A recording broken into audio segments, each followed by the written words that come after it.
Hi, everyone. As Kim just said, I'm Valentina. I work at Userlytics as a UX researcher, and I'm here to talk about how designers and researchers use UX tools.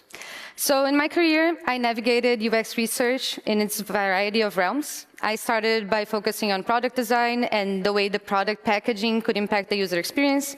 Then I went to service design and ergonomics, where I dedicated myself to how hospitals could be improved to make the experience of pediatric cancer patients better. And then I migrated to digital UX research, trying to give users the best experience with their websites, their apps, their prototypes.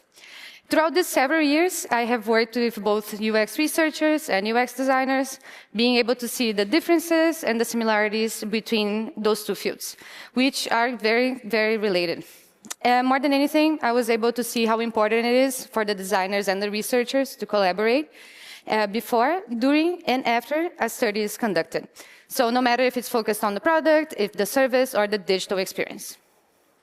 Over the past decade, the research platforms have reshaped how we understand users. What used to require labs and a long planning now fits into just browser tabs.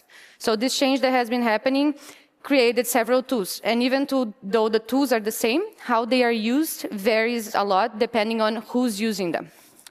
So the platforms, they claim to democratize, I always have a problem with this word, the insights. And they are accessible to the researchers, the designers, the product managers, the marketers, the developers. And then what they promise is faster insights and more collab. What actually happens is that the tool may work great, and what may happen is that UX designers and UX researchers end up using them completely different. So what does that mean? In the real world, it may bring up questions like the one that I have right here, is how do designers and UX researchers approach UX tools differently? And what can we learn from those two experiences? So the thing is that designers and researchers, they may navigate the same environment with different expectations, different pressures, and different goals. And understanding the differences helps us build better workflows and stronger teams. So I have here the two roles and the two mindsets for us to see the difference between them. So designers and researchers, they may share the same goal, that is improving the experience, but the relationship that they have to the tool differs because of the mental model of how they think about research. The designers, they usually think more tactically and iteratively. The researchers, they think strategically and cumulative. So what does that mean? The UX designer is focused on how things work, while the UX researcher usually thinks on the why. The UX designer thinks about the designing and the testing, while the researcher specializes in research methodology.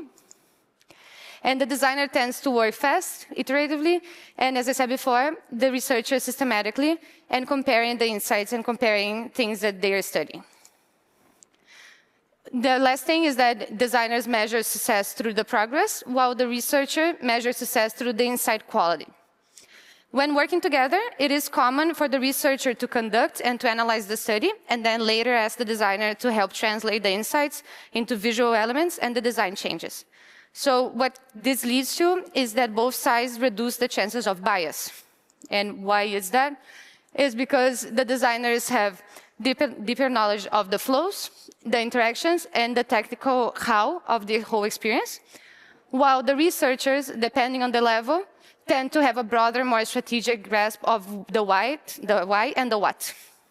So this distinction is super important because designers understand the micro interactions and the pathways that the users are following, while the researchers, they zoom out and they want to see the patterns across users, time, and context. So the best UX comes when those two lenses meet and when we combine deep system understanding with deep human understanding. So both are very important, and then they, working together, they integrate the elements of each other's. The designers, how do they use the UX platforms? To validate and use the tools for quick validation. And they think more about the templates, the default participant settings, and often focus on the flows and the aesthetics over the metrics. And finally, they think more about the automated insights and highlight reels for storytelling. Their main goal is to reduce friction, build confidence to move forward.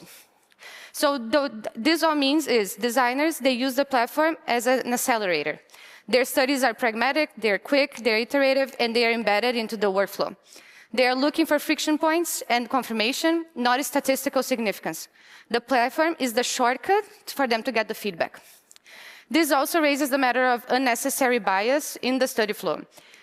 Designers are usually the ones working on the improvements, working on the prototypes that they are studying, and this may lead to them looking for validation for something that they already had in mind or had already been working on.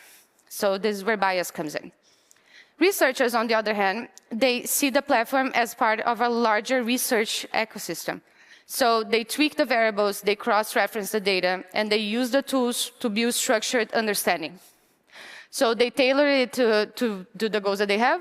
They customize the participants that they are looking for in the tasks. They analyze the data in depth, and they combine multiple studies to be able to see the patterns. That's what I was saying before about a broader lens.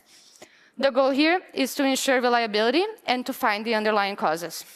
But of course, there's also bias on this side, because researchers can find themselves in a situation of confirmation bias, which means that they interpret the data in a way that supports their pre-existing beliefs. So their hypotheses, the things that they think are going to happen based on their knowledge or previous studies that they ran.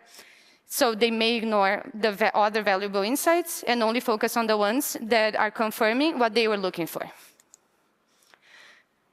As different workflows, the designer, they usually plan the whole thing, while the researcher just plans the study. So designers, they typically just plan a quick test. They create and refine a prototype. They run it through a tool, and then they move it to interaction. While the researcher, on the other hand, they come up with a detailed plan. They define the questions, the hypothesis, and the participant criteria. Then comes the data collection, followed by deep analysis, and finally the reporting and the synthesis. So the goal here is not just to answer this question that the researcher has at that point, but to build cumulative knowledge. So these two workflows, we need to find a way to make them work together if we want a combined experience. So what that leads to is two different paths using the same UX research tool.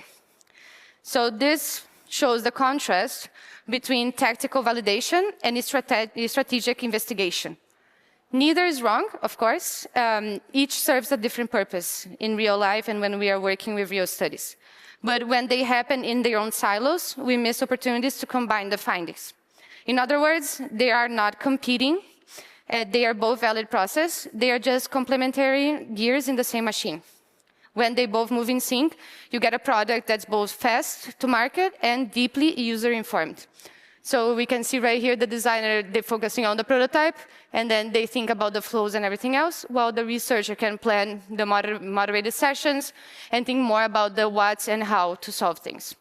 So this runs together to have a better user experience. And then we may ask ourselves the question on AI, because everybody's talking about it right now, and how is AI going to influence both sides? So this distinction is very important too, because designers understand the micro interactions and pathways that the user follows. The researcher zones out to see the patterns across the users, the times, and the context. So what happens in this is that the designers, they use AI creatively because they want to see how this can help them with the idea generation, visualize the insights, simulate the users, and craft the narratives. So they're thinking about inspiration, synthesis, and storytelling. The researchers, on the other hand, use it more analytically because they want to focus on the process to find the patterns, to code qualitative responses, and to validate the findings. The focus is more on accuracy on the methodological scope that they are looking at. So all of this to say that the platform shapes the behavior. The designer might launch and moderate tests overnight using default settings, while the researcher might spend hours customizing everything else.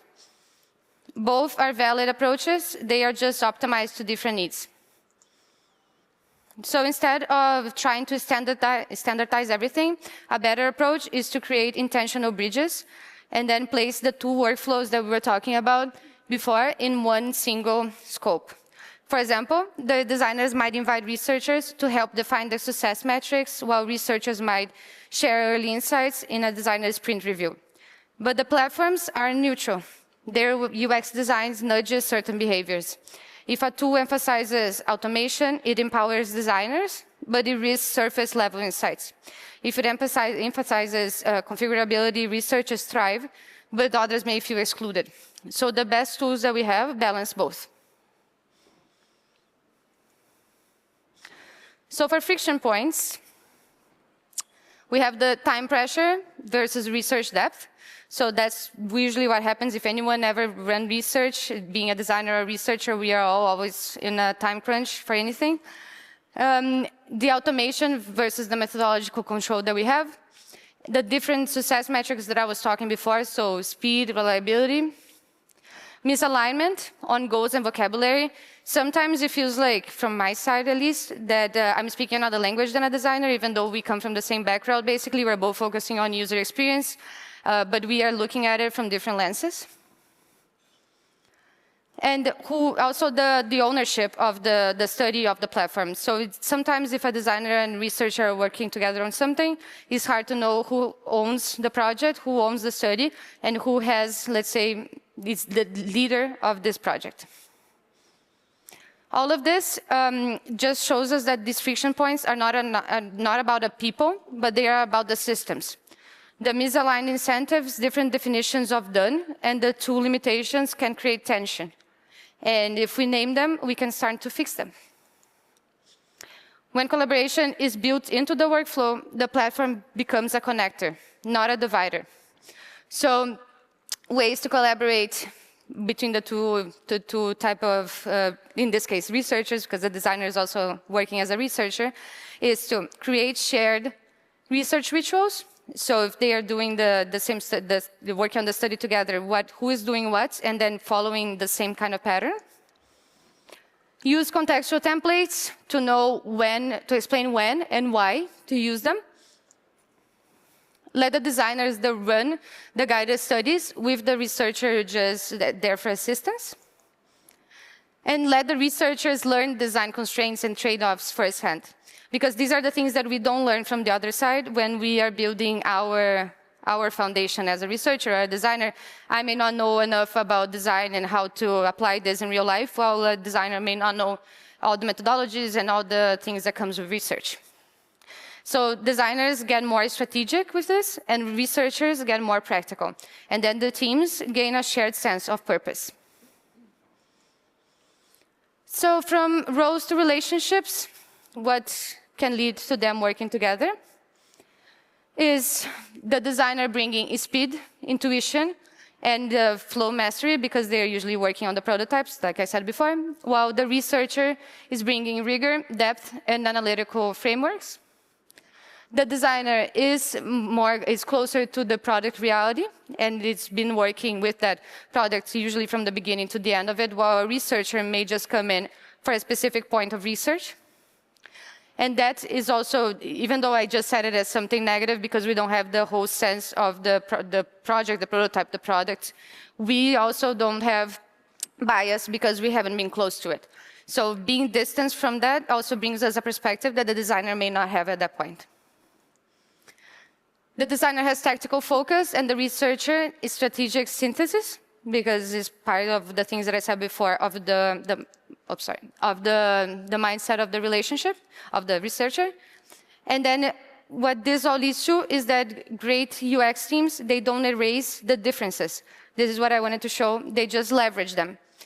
Designers' immediacy complements a researcher's perspective, and the magic happens in the overlap, not in the attempt to make them identical. So all of this for me to say that in the end, the real value of UX platforms lies not in the features, but in how the teams think and collaborate. If we nurture curiosity and respect between roles, we democratize, I said in the beginning I have a problem with this word, not just the research, but understanding. So in the beginning I said that the tools say that they are trying to democratize the research, but what actually does it is the mindset. When speed meets substance and design meets inquiry, UX tools finally fulfill their promise. And that was it. Thank you all so much.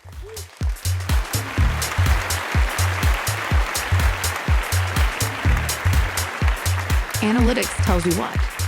Userlytics tells you why.